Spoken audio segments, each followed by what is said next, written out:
this. The invaders of the Migrant Caravan have now demanded that either Trump let them into this country or pay them each $50,000 to turn around. $50,000 each. I mean, this has to be a joke, right? This can't be real. The average teacher in America doesn't even make that much in a year. Now, a conservative estimate would bring the total sum to $125 million to pay them all. I mean, this has gotten so out of hand. These people actually think they are entitled to all the great things that our country has to offer and more, because now they get free money. And yet they don't even have the honor to abide by our laws and come in the right way. So we are lucky the president is willing to shut down the government to put an end to this mess with a border wall, as we learned from that meeting with Trump, Chuck, and Nancy. Because, I don't know, call me crazy, but I think it's worth shutting down a few museums, a few public parks, in order to try and stop the rampant crime inflicted on the nation by these illegal immigrants and the drugs that they bring in. Because last year alone, 200 people died from overdoses each day. Each day, 200 people dead. And of course, most of the deadly heroin, where do you think that's coming from? Where do you think the heroin is coming from? Well, it's coming from the Mexico drug cartels, not to mention the irreparable harm all of this illegal immigration does to our ethos as a nation, to our culture. When we let people come in this way with no requirements, no assimilation, these people don't love our country.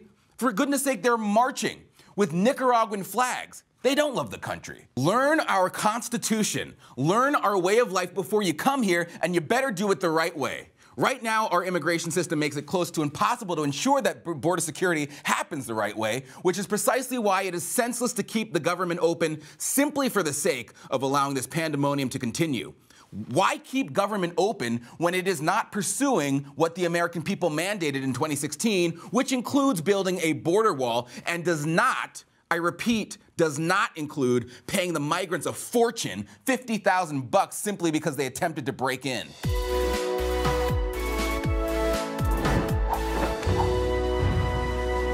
One thing I think we can agree on is we shouldn't shut down the government over a dispute. And you want to shut it down. You keep talking about it. The last time, Chuck, you shut it down. No. And then you opened it up very quickly. And 20 times. I don't want to do what you did. Good. You know what I'll say? Yes. If we don't get what we want, one way or the other, whether it's through you, through a military, through anything you want to call, I will shut down the government. Okay, absolutely. fair enough. And I am proud, and I'll tell you what, I am proud to shut down the government for border security, Chuck, because the people of this country don't want criminals and people that have lots of problems and drugs pouring into our country. So I will take the mantle. I will be the one to shut it down. I'm not going to blame you for it. The last time you shut it down, it didn't work. I will take the mantle of shutting down. So that was the meeting that went down yesterday in the Oval Office. And if you were watching it live on television, you couldn't turn your eyes away from it. And it was for a few reasons. Number one, because the American people are not used to seeing a president saying, I'll shut this whole thing down if we don't fulfill our promises, which is how a lot of us Americans feel. But also, you couldn't turn your eyes away because of how uncomfortable the Democrats were, Chuck and Nancy, with transparency. We came in here in good faith, and we're entering into this kind of a discussion in the public view. But it's not bad, Nancy. It's called transparency. Now, I'll tell you why the whole transparency thing made them so uncomfortable. It was the notion that they had to conduct their shady business on camera, and you saw they weren't sure whether to treat it like a meeting or a media event. If you guys were honest souls, it'd be the same face for both. But instead, you saw them squirming. They're like, do we talk to the cameras? Do we talk to the president? Do we act like real people, or do we do our fake talking to the media voices? It was a disaster for Chuck and Nancy. Meanwhile, the president, he just seemed like himself, which is why afterwards these two scurried and tried to rewrite history. Can't really rewrite history when the cameras are on in front of everyone who can see with their own eyes what happened. So after the meeting, Pelosi reportedly told her colleagues that for Trump, it was a manhood thing for him. And she reportedly called it a tinkle contest. Classy woman here. It was a tinkle contest, and she was trying to be the mom. Did you see her? The mom? I mean, she's sitting there grasping for basic words, can't remember the words coming out of her mouth. So maybe senile granny, but certainly not mom. But the reason they wanted to debate in private was because they know that a wall is extraordinarily popular with voters, and by arguing against a wall, they know they are governing against the will of the American people. And now that the the refugee caravan's demands, now that they're getting more and more ridiculous, and it's clear that they are not just poor, tired, hungry refugees yearning for a better life, that they're con artists and grifters, their ransom demand only reinforces why we need a border wall. Now, one migrant shoved an 8-month-old baby through a hole under the existing border wall. So I hope the president knows that this wall that he builds actually has to go into the ground. You can't have holes at the bottom. And 2 of these migrant groups, they actually marched to the U.S. consulate and delivered an ultimatum to the Trump administration. Either let them in or pay them $50,000 each to go home. They say this would help them start businesses. Really, you want the American taxpayer to help fund the businesses of people who aren't even citizens here. We have our own businesses here that could use the help.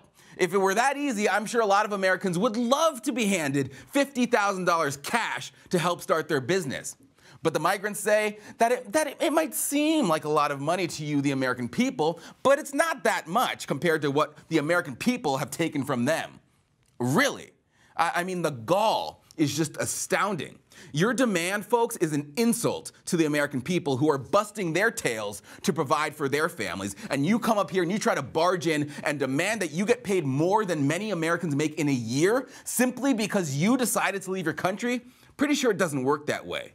Makes absolutely no sense. So we need a solution to this because you know it's only going to get more ridiculous. And when they see the Democrats, Chuck and Nancy, hemming and hawing over whether or not we actually need border security, they are just going to become more emboldened. Shutting down the government is a small price to pay when it comes to solving this issue. They only shut down, when they do a government shutdown, they only shut down non-essential services. So, you know, those who work at national parks, those who work at monuments and museums will have to go home. But the president, the presidential appointees and members of Congress, they don't have to stop working. The Postal Service, the TSA, and air traffic control, they all continue to work. And Americans will still be able to get their Social Security and Medicare benefits and even their food stamps. You still get your unemployment benefits, you still get your VA benefits and your farm subsidies, although those might be delayed. And federal employees still get their money. They still get paid, they're just delayed as well. But they will typically get their pay right after they return. That's what usually happens in a shutdown.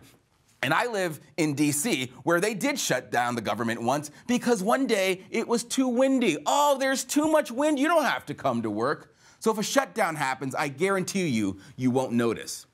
But at stake here is literally the defining feature of our nation, our border and our sovereignty. And if we risk losing that, we risk losing the country. So we've survived a government shutdown before, and I guarantee you we'll survive one again. But what we will not survive is losing our country to the growing scourge of illegal immigration. 100,000 illegal immigrants arrested. Mexican cartels profit from illegal immigration. This is Epoch Times Evening News. I'm Angela Anderson. The recent Migrant Caravan was under the media spotlight for about a month, but although the coverage has lessened, the number of illegal border crossings continue, with a large number going unreported. Over 100,000 illegal immigrants were arrested in the past 2 months, compared to the caravan, which was only about 8,000 large. From October 1, 2016 to September 30, 2017, illegal border crossings were averaging at over 1,000 per day. According to Customs and Border Protection Commissioner Kevin McAleenan, over 3,000 illegal migrants arrived at the border last Monday. More than half of these cases involve asylum seekers, which are made up of family units consisting of at least one adult and one child. This wasn't always the case, as 10 years ago, most illegal border crossers from Mexico were adult males. Although a large amount of asylum seekers are coming in, the US Department of Justice has stated that only 9% are granted asylum out of the 89% that do pass the initial screening. McAleenan said that only 1.5% of Central American families have been removed from their countries from October 1, 2016 to September 30, 2017, although most of them won't end up with valid claims. He said this is the driving pull factor for Central Americans, along with poor conditions in their countries. This has resulted in a bogged-down immigration court system, with 800,000 cases awaiting a decision. And Mexican cartels, as well as other human smuggling organisations, are taking advantage. According to Director of the Department of Homeland Security, Janice Ayala, the cartels are making tremendous profit from the backs of vulnerable people, with smugglers committing horrible violence, extortion and sexual assault. Smugglers even advertise this: the best way to exploit US immigration laws is to cross with a child, as this would mean a quick release. This is due to the Flores Settle Agreement, which prohibits the family unit from being held longer than 20 days. To make matters worse, McAleenan said that over 600 families had fraudulent cases where the child and adults are not related. Because the asylum claims cannot be processed in 20 days, the applicants are released and given a court date, oftentimes years away. McAleenan considers building up the border a critical tool for increasing border security. He said that the fencing along the border built in El Centro, California and El Paso, Texas have dramatically reduced the border traffic in those areas. In regards to the wall, Trump has said that he's prepared to shut the government down for border security. And I am proud, and I'll tell you what, I am proud to shut down the government for border security, Chuck, because the people of this country don't want criminals and people that have lots of problems and drugs pouring into our country. So I will take the mantle. I will be the one to shut it down. And that's all for this story. Please make sure to leave your comments below and don't forget to hit those like and subscribe buttons. We'll see you next time. Now, that rain also wreaking havoc on the 6,000 migrants packed onto a baseball field in Tijuana. Our 10 News reporter Laura Acevedo traveled across the border for an inside look at the conditions there as the storm drenched the shelter. And this is what it looks like after a day's worth of rainfall. Many of their tents are flooded, some choosing to pack up their belongings and look for another shelter. Tears of frustration, despair, loss. After an entire day of rain left the Benito Juarez Sports Complex under inches of water. Sonia is from Honduras, traveling for 2 months with her son and grandson. They were forced to leave the shelter after black waters invaded their space. This man wouldn't leave his tent to speak to us because of the rain, saying he's just waiting for President Trump to let him into the country. What was once a baseball field is now a muddy mess, full of trash, overflowing bathrooms, and soaked sleeping pads, clothing, and makeshift tents. Over 6,000 people living on the ground. Ninguna ciudad del mundo está preparada. As the city rushes to deal with a storm they say they weren't prepared for. Outside the shelter, several organizations are out here feeding the migrants, but they say that sometimes it can take hours before they get their plate of food. Reporting in Tijuana, Laura Acevedo, 10 News. At 10.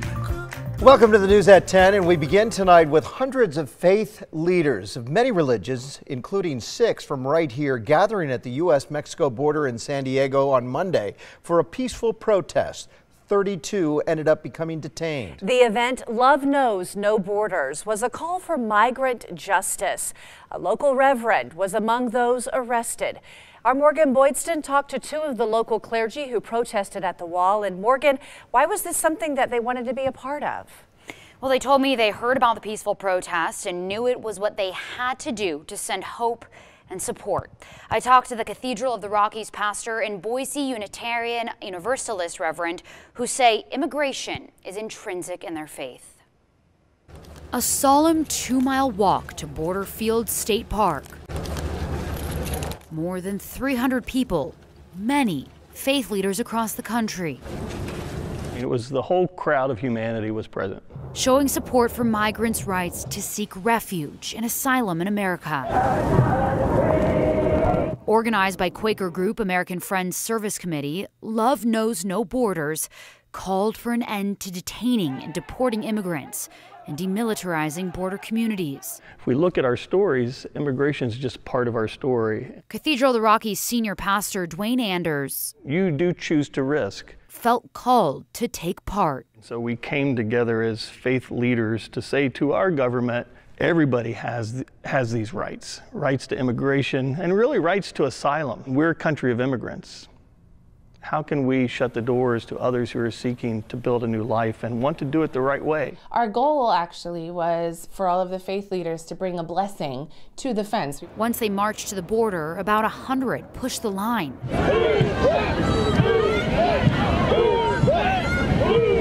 trained and willing to be arrested by Border Patrol. We just stayed there and we knelt down and prayed and sang, and eventually, after some warnings, the Border Patrol pushed us back. Sarah Lawal, I knew without a doubt that this was the opportunity to go. Reverend of Boise Unitarian Universalist Fellowship, was one of 32 arrested. Go behind the line! Go behind the line! I was apprehensive, of course, and nervous, but I kept reminding myself of what the migrants on the other side were going through. It was powerful, it was overwhelming. This, as President Trump fights to pay for the building of a stronger border wall. We need border security. The wall is a part of border security. You can't have very good border security without the wall, no. Tuesday, the president said he'd shut down the government if he's unhappy with funding. And I am proud, and I'll tell you what, I am proud to shut down the government for border security, Chuck, because the people of this country don't want criminals and people that have lots of problems and drugs pouring into our country. So I will take the mantle. I will be the one to shut it down. But one day prior, demonstrators say the message was hope. Even if it sent hope to a few people on the other side of the border. And love knows no borders. Lawal was cited and not jailed. The demonstration is meant to launch a national week of action between Human Rights Day and International Migrants Day next Tuesday. Some more breaking news for you today. Let's go to Josh Bernstein, who's standing by with your news. Breaking news, Trump is furious after Honduran invaders issue this sick demand to make the caravans stop coming to America. I'm Josh Bernstein, filling in for Gary Franchi in the Next News Network. Gary's still out sick, but hopefully we'll be back very soon. Benjamin Ari for the Conservative Tribune reports, we've all seen the eye-opening images. Hordes of people from migrant caravans have moved from Central America into Mexico, pushing past border checkpoints, clashing with officials. But a shocking update from those same migrants is casting doubt on the liberal narrative. The caravans are now making demands from the United States, and it's almost impossible to see it as anything else other than a mass extortion. According to the San Diego Tribune, caravan members marched on the U.S. consulate in Tijuana and demanded that either they be granted entry across the border or be paid tens of thousands of dollars. Go ahead and roll this clip. Well, migrants staying south of the border are giving President Trump an ultimatum. Let them into the country or pay for their return home. 10 News reporter Laura Acevedo is at the border where migrants marched for hours to the U.S. consulate office in Tijuana. The migrants say they are giving the president 72 hours to meet their demands, but they don't know yet what they will do if he doesn't meet their request. Waving Honduran flags and banners with messages to President Donald Trump, dozens of migrants marched from the shelter where they've been staying to the U.S. consulate in Tijuana. Mexican federal police met them in riot gear, but the march was peaceful and officers worked with them, escorting two people into the consulate office. The migrants took this envelope to an official inside. This is a copy of the letter addressed to President Trump. In the letter, the migrants are asking the president to allow everyone from the caravan into the country, saying they are a peaceful group made up of mostly men, women, and children. The letter goes on to read that if the U.S. doesn't want more migrants, they should stop interfering economically, politically, and with military presence in Central American countries, asking the president to shut down all U.S. military bases in those countries. If the president doesn't comply, they want $50,000 from the government for each migrant to make travel plans for their return home. Yes, folks, that's $50,000 per immigrant. To put that into perspective, the average yearly wage in Mexico is about $15,000. In Honduras, it's even less. Where did they come up with this absurd amount of money? Caravan organizers declared that it was essentially reparations for what the United States stole from Central America. It's worth remembering that the Mexican government previously offered working visas and at least basic jobs for these migrants. But the majority of them turned their nose and refused, and chose instead to try to cross illegally into the United States. The hostile, almost ransom-like insistence on being paid over 3 times Mexico's average annual wage seems to be completely opposite of their past claims that their trek was about escaping crime and poverty back home. Well, you know what? It kind of looks more like a get-rich-quick scheme right now. And if the group's demands are not met, well, it isn't really clear what they said that they will do. You know what we ought to do? We ought to immediately cut off Mexico, Honduras, Guatemala, any other country that is part of this caravan and say, you're done. Financially, you are completely ruined. And then what I would do is I would take all the money that's going back to these countries and I would tax the hell out of it or just confiscate it completely. Take the whole thing, maybe put a program in the Western Union that automatically redirects it back to taxpayers or to the government, just to make sure that they understand that we, us, America, is in control of our borders, and we will remain in control of our borders. Ilya Shapiro is a senior fellow at the Cato Institute, editor-in-chief of the Cato Supreme Court Review. Smart guy, much smarter than I am. Am I missing anything in summing up what is going on for the American people here, Mr. Shapiro? No, I was following your analysis. I think that's right. You know, the one thing I always wonder about government shutdowns, they say all non-essential workers go home and all that. Why do they come back? We should only have people who are essential to the running of the government employed by the taxpayer. Right. People we don't need, why are we paying you? But you're basically reaching a point in this country where there are millions of Americans who don't want a wall. They simply don't want it. And even though Senator Schumer said he did want it a few years ago, now he apparently doesn't want it. Nancy Pelosi never wanted it because her liberal base finds the wall offensive. Shouldn't everybody just say, look, I don't want the wall, I do want the wall, and let everybody know rather than have these secret agendas all over the place? Well, look, most of the border that's actually crossable already is pretty fortified. So it's not so much a matter of spending billions and billions of dollars that we don't have to put this wall across impassable desert and rivers and mountains and stuff like that. You know, that's kind of a red herring. I mean, it allows Trump to look strong. And that's kind of the deal that'll ultimately be made, because whatever money goes to this wall is basically like flushing it down the toilet, but makes people feel good. Well, I disagree with you because they have a prototype that we examined in detail yesterday, and they tested it on Navy SEALs to see if the SEALs could get across it, and they could not. And well, I'm not disputing. That wall would displace. They can make it. Go ahead. I'm not disputing that they can come up with a better wall than what we have now or what have you, but most of the problem is not people sneaking across the border or climbing existing walls or fencing or anything like that. In terms of if you're concerned about illegal immigration, and I think that concern is overblown, then it's visa overstays. And for that matter, since the Great Recession, most illegal immigrants come from Asia. They fly over. They don't come across the southern border. And they don't go back. I understand that. But you got 3,000 a day now. People being taken into custody. Federal government has nowhere to put them.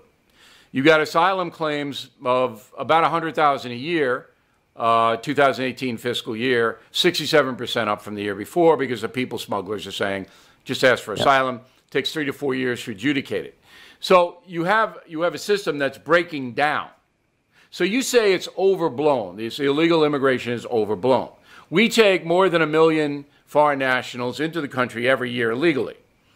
Do you believe that there should be 10, 20 million illegal, migrants taken into the United States? Do you believe that is a good policy? There should be orderly processing, and I agree. Is there now?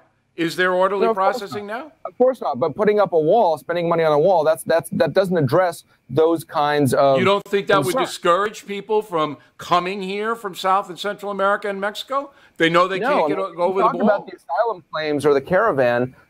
We know where they are, and there is a problem with that flood and processing them, and not enough judges, not enough space to house them. Those are very legitimate issues, but the wall doesn't solve that. But the wall keeps people from coming. Look, the people smuggling industry in Mexico is $300 million industry. People aren't going to pay these cartel members to try to get them across if they know they can't cross. And the narcotics, you know that. Narcotics, tons of narcotics coming across that border. Well, I mean, shut down the drug war and you end that kind of trade. Well, but nobody's going to shut down a drug war and legalize drugs. I know Cato's a libertarian, but come on. States are legalizing marijuana. I mean, that is trickling. Look, you can't throw all of the problems of the nation into one bucket and say they can be fixed by physical barriers, because most illegal immigrants, like I say, are not coming through in that manner. You could spend a little bit more on drones and technological fixes, which are actually more effective, more cost effective than building miles and miles of Seems wall. to me that $5 billion, which is not a large amount of money in the federal budget, okay, inhibiting tens of thousands of people from trying to illegally cross. Do you know that 95% of the Border Patrol agents themselves, in a survey, said, we want the wall because we are crushed down here with people trying to sneak across the border? So the Homeland Security apparatus itself says we need relief. Now, I agree with you, overstaying visas, if you punish the people who do that by charging them with a crime that is going to put them in a very difficult position, all right, that's the way to solve the overstays. But the border is always going to be a major problem with Homeland Security unless there's a big barrier. Look, it worked in Israel, as you know. It stopped. It's a very different situation. If you're dealing with a terrorist threat, that's a different type of problem than talking about people you don't want to come illegally. But it's the same barrier. It's the same barrier. Yeah, okay? I'm not arguing with you about the physical, literal effectiveness of the barrier. That's perfectly fine. I'm not saying, that that's fake news or anything like that. I'm saying that it's not cost efficient to spend the money on that. Maybe more border agents or immigration judges or asylum processors, so we can process these people, and the ones who have fake claims, which are most of them lately, can be returned and all that. It's not going to happen. You don't have that kind of personnel. And as you know, once you claim asylum, you're set free in the country. So look, all right, we disagree. We have a gentleman's disagreement on that. But my visa overstay solution would stop that. If it became a criminal offense to overstay your visa, as it is in most countries, that would stop that. Sure, tracking of tourists and others who are here. I mean, at the end of the day, if people are contributing to the economy, which most even illegal immigrants generally are, then that should be a good thing. And so we really need to focus on 63% of all homes in America headed by non-citizens, both legal and illegal, receive government means-tested welfare payments. 63%. I mean, come on. I mean, at any given level of income, immigrants use the welfare state less than native-born Americans. It doesn't matter. They're not supposed, and the educational system, and the health system, all of these things, if you have millions and millions of people coming in here, as the Gallup poll showed yesterday, 159 million want to come here. But illegal immigrants are not eligible for any sort of welfare payments. No, and go to California, they're getting them. Well, if California as a state wants to do that, it can do, it can spend itself into bankruptcy as it's supposed to. Yeah. And it is. But it comes back to the taxpayer. That's California. Let's talk about the United States. No, but federal money goes to California in the sense of education funds. It flows into California. My dollars in New York flow into California. And same thing in New York. They give means-tested welfare to illegal aliens here. There's more than 1 million of them in the New York City area. They get it. Come on, you know all this, Mr. Shapiro. You know it's not cost-effective to allow floods of people in here. Also says that even legal immigrants aren't eligible for anything for 5 years. So, yeah, we need to recalibrate our system to make sure that we allow... The system's broken. It's overwhelmed. Absolutely. We need different visa tiers so people can come here and work legally and go back as they did during the Bracero years in the 50s and 60s. There's a whole lot of reforms. You have state-based visas, experiment with federalism that way. There's a whole bunch of reforms that we can have. But the current system, I absolutely agree with you, is broken. But, most people who are... Yeah. Can you calibrate or give me an opinion, give me anything? How many Americans want open borders, want no barriers, let them all in. Democratic Party gets votes out of it. We've seen Nevada, Arizona turn blue. Bill, you're building a straw man. I'm not for open borders. I'm not saying you are. But can you calibrate in your mind how many Americans would support that? That's not popular at all. You don't think it is? Not many. Not many. Because that's what the party chieftains, look, when you have a Schumer and a Pelosi sitting there going, we want border security, and then 8 years of Barack Obama, we didn't have any border security.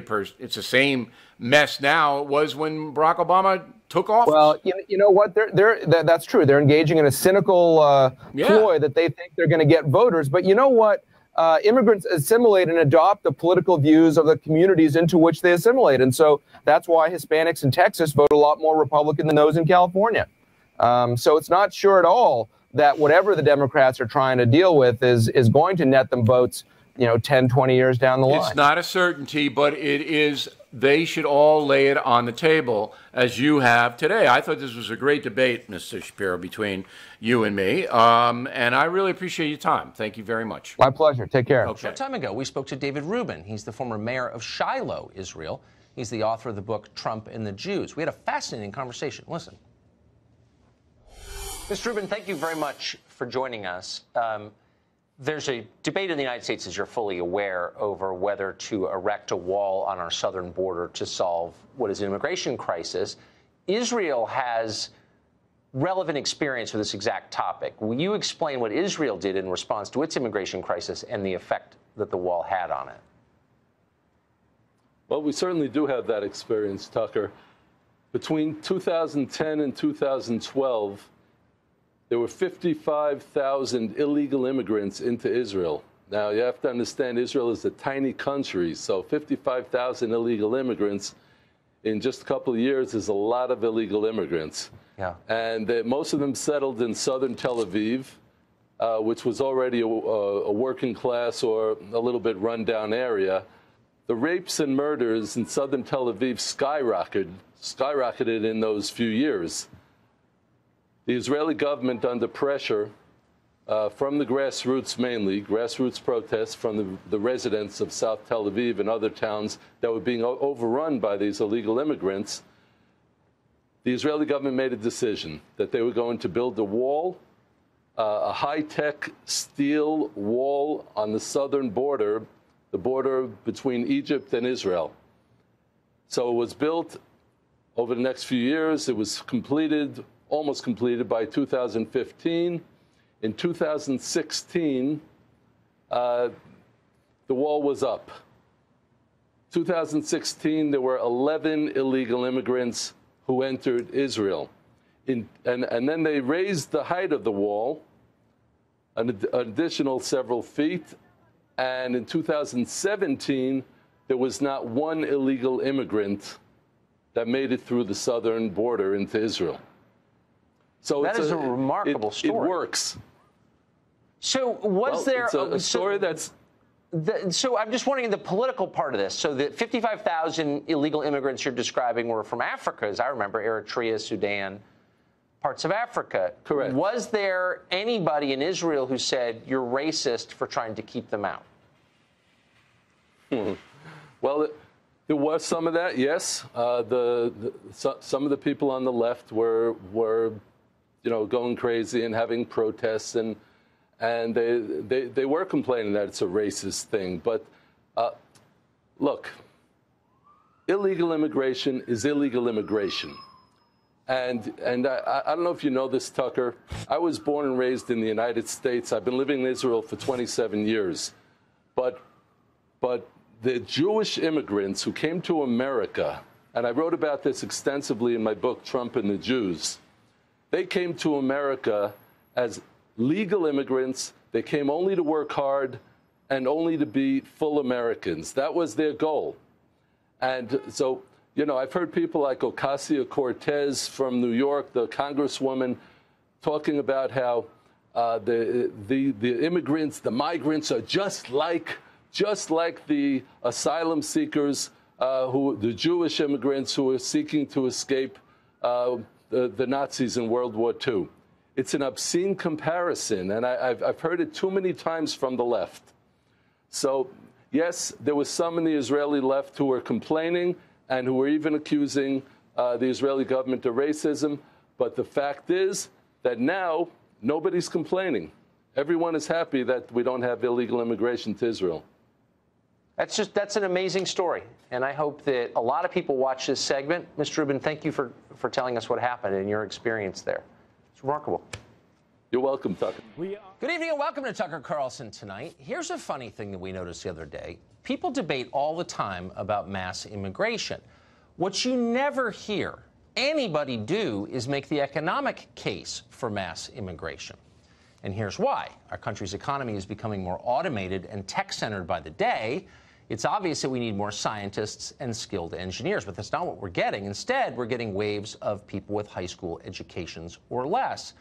Nice people, no one doubts that, but as an economic matter, this is insane. It's indefensible, so nobody even tries to defend it. Instead, our leaders demand that you shut up and accept this. We have a moral obligation to admit the world's poor, they tell us, even if it makes our own country poorer and dirtier and more divided. Immigration is a form of atonement. Previous leaders of our country committed sins. We must pay for those sins by welcoming an endless chain of migrant caravans. That's the argument they make. If it sounds like something that some dopey sociology professor at Long Beach State thought up half drunk in the 70s, you're right. That's pretty much exactly what it is. And yet somehow the immigration as atonement idea has become the official position of virtually every guilty liberal in the United States. Our tech overlords, the ones always lecturing you, corporate America, Nancy Pelosi, and Paul Ryan. They all believe this, and anyone who disagrees with them is denounced as a bigot and fired. What's so amusing, though, is that nobody ever bothered to explain any of these rules to the people of Tijuana. Tijuana is in Mexico, which means they're Mexican citizens. And by academic definitions popular in this country, they must be oppressed. Nobody in the American left ever imagined that the people of Tijuana would display the classic symptoms of white privilege.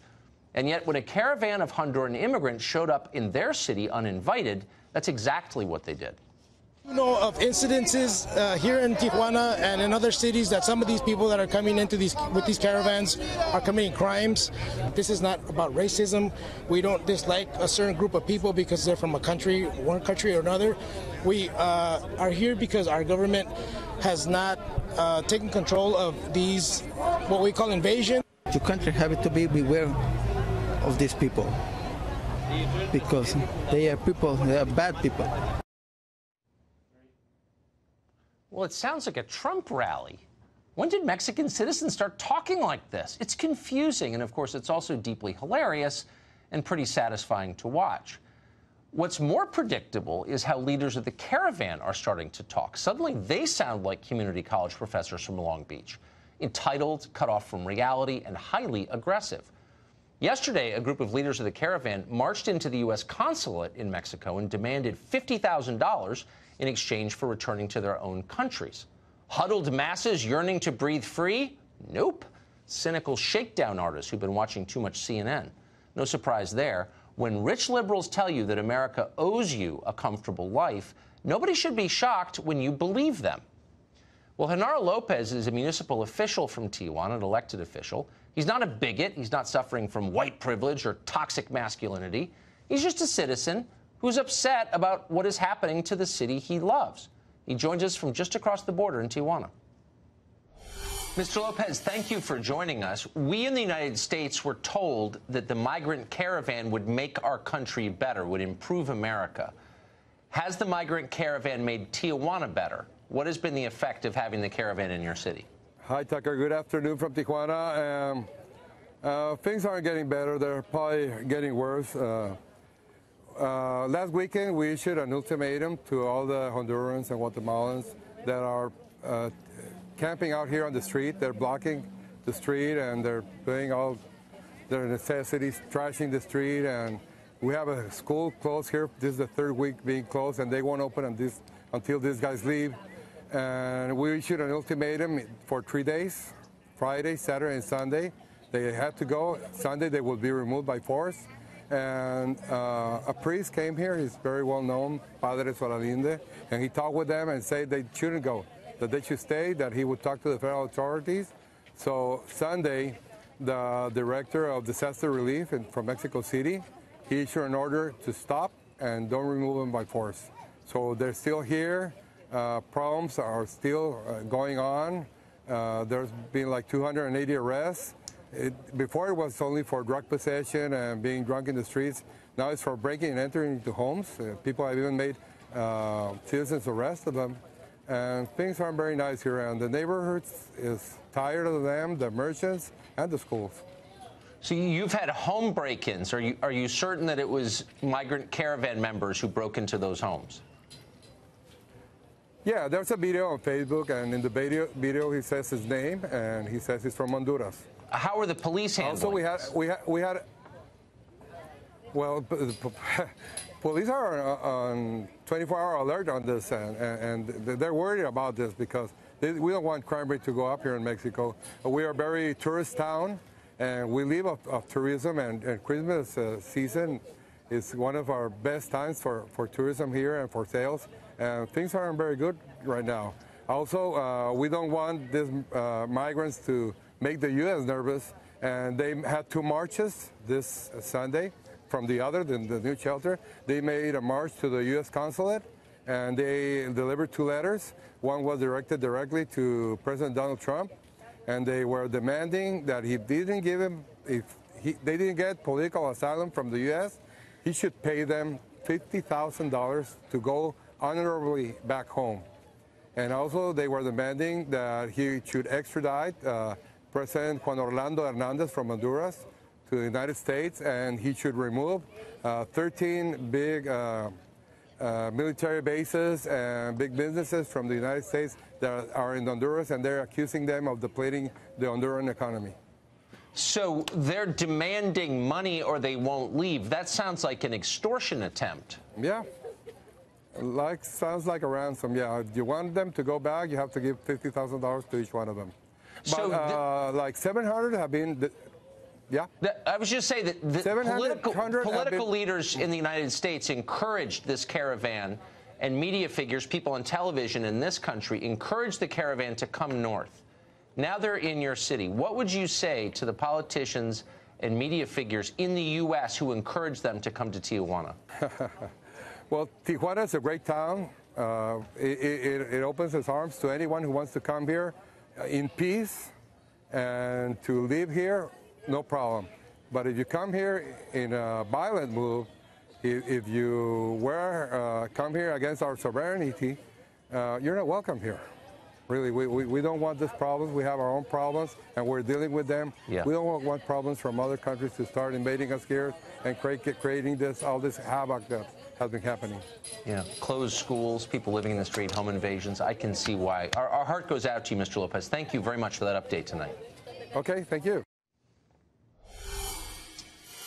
Immigration used to be considered a matter of policy, and people debated it on those terms. Now, increasingly, the question is framed in theological terms. One of America's great moral leaders, Nancy Pelosi, does that. Here's an example.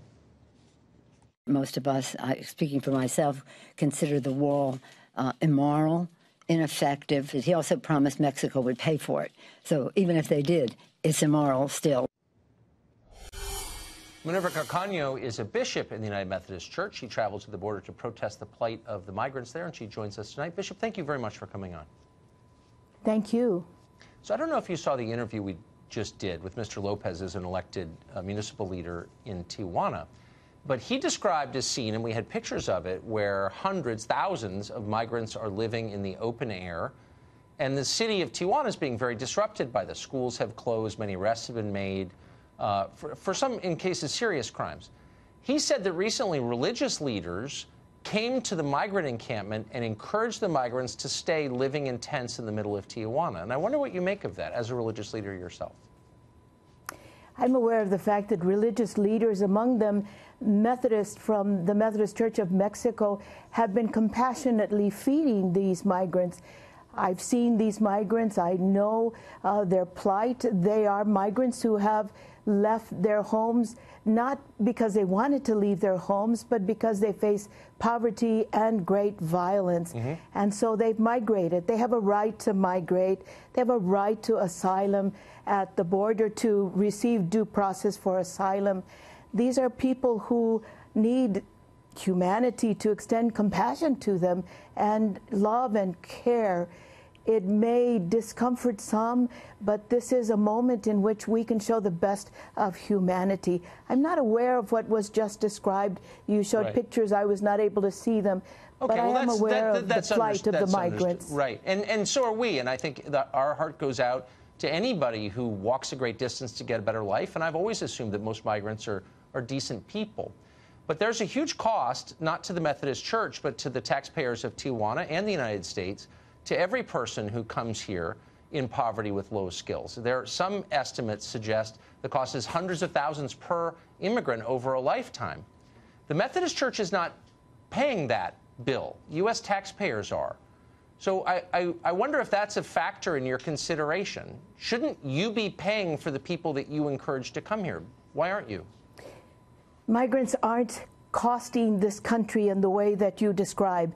These migrants who come to this country are contributing to our society, actually are contributing to the economic base. Many of them are paying into our Social Security. They don't benefit from that Social Security money that they're contributing. Many of them are working 2 and 3 jobs.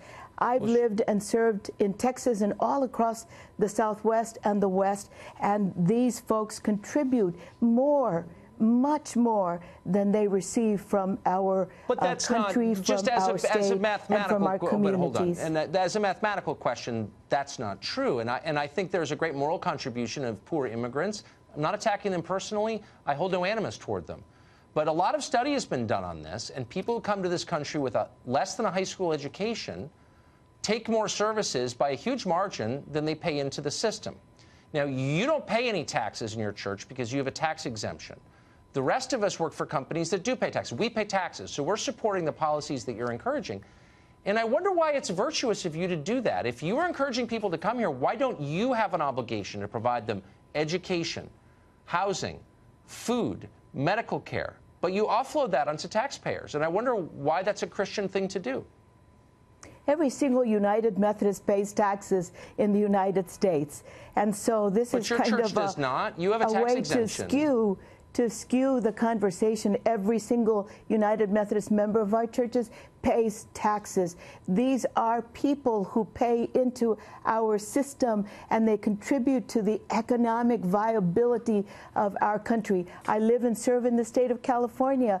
The economic agricultural base of California would just diminish, if not be totally undermined, if it weren't for these migrants who are coming but hold on, and assuming jobs, since you're a person of God, that people in this country won't take on because they feel it's beneath them and beneath their efforts. Okay, so you're on the side of employers who want to pay third world wages to their workers. That's where you are in this question. But I want to ask you a theological question because you're not an economist. You're not an. Of course you are. You're on the side. Who are willing to pay less to these big persons, agricultural companies that want to hire people for less. The economic studies I'm reading are different from the ones that you are quoting. But let me ask you a theological question, because that is your area of expertise. If I force you to put money in the collection plate in my name, which is what you're doing with U.S. taxpayers, do I get the credit from God for donating to the church? In other words, why don't you, as a church, make certain that every person you encourage to come here is fed and housed and educated and healed at your expense? How can you feel virtuous when you're not paying for the things that you're encouraging? I don't understand. How does that work? First of all, we're not encouraging people to come. Yes, we're trying to help them stay. No, we're not. But when they come because they've hit a desperate place in their lives, we're going to care for them. We're going to seek justice for them. We're going to ask you're going to care for them. Do you pay for their medical expenses? Any of them? I don't think you do. You know, we do. We do. We Really? care You do? for How their much food. do you spend a year on We that? care for their housing. We care for their care. We spend millions of dollars as United Methodists, and we're not the only ones. The Catholic Church, American taxpayers spend every church. $135 billion on this. I think that's more than... Look, I'm just saying, if you're going to encourage people to come in here, I think you should pitch in a little bit more than you are, and then you can call it virtue. We do pitch in to care for them in ways beyond your understanding, and we do so out of a sense of justice. Okay. Bishop, thank you for joining us tonight. I appreciate it. Thank you. We are 8 days away from a possible government shutdown if President Trump and Senate Republicans can't come to an agreement on the budget for the border wall. Louisiana Senator John Kennedy says the shutdown is a real possibility. Look, I don't want to shut down. But I've been asked repeatedly, do I think we're going to have one? And I think there is a real possibility we will. President Trump doesn't look to me like he's bluffing. He wants the money for his border wall. Border walls work.